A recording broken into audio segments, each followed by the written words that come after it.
In the world of American politics, few figures rose as quickly or as controversially as Charlie Kirk. To some, he was a defender of free speech and conservative values. To others, a polarizing voice deepening the nation's divides.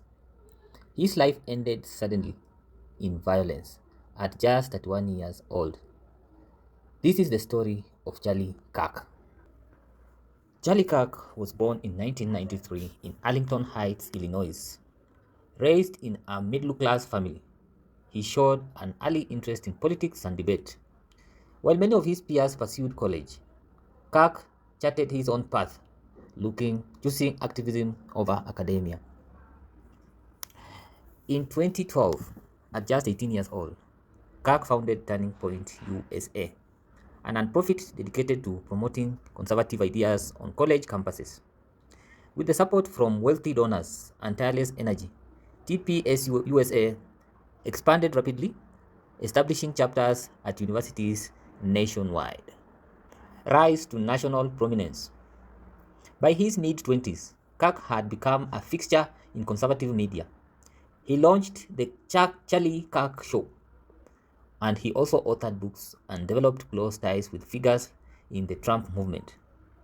To supporters, he was a bold young leader, but to the critics, he was a provocateur, unafraid to stir outrage. Campus influence.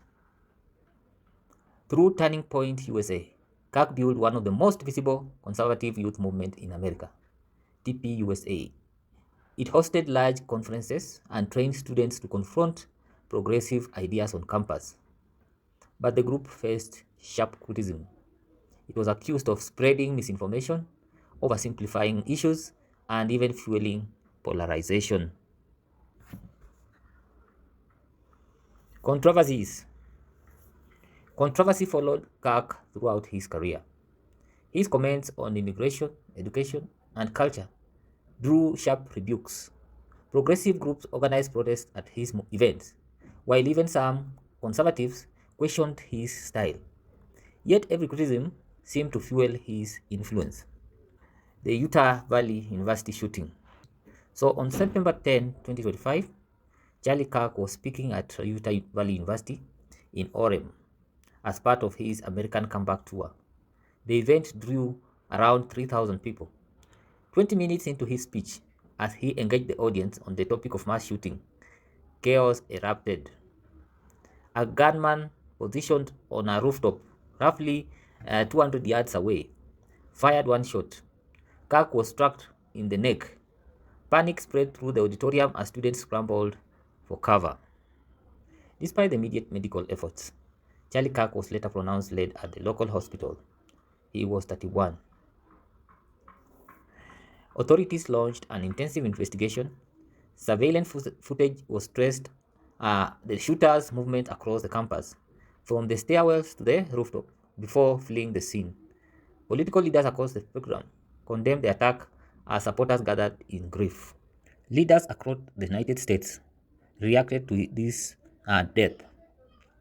President Donald Trump said, and I quote through his X account, "No one understood or had the heart of the youth in the United States of America better than Charlie. He was loved and admired by all, especially me, and now he's no longer with us. Melania and my sympathies goes to his beautiful wife, Erika, and family. Charlie, we loved you." End of quote. The governor of Utah State, in his press briefing after the incident, said the following, and I quote, "This was a political assassination. Whoever did this, we will find you. We will hold you accountable to the farthest extent of law." Reactions on social media. There were reactions from social media sites, headlines, speeches by allies and critics. Kirk's death sent shockwave through American politics. To his supporters, he became a martyr for free speech. To critics, his death sparked reflection on the dangers of heated rhetoric and political violence. The nation was left to grapple with difficult questions. How far has polarization gone, and what will it take to pull back from the brink? Charlie Kirk's life was defined by conviction, confrontation, and controversy. He built a movement that energized a generation of conservative youth and left a mark on American politics.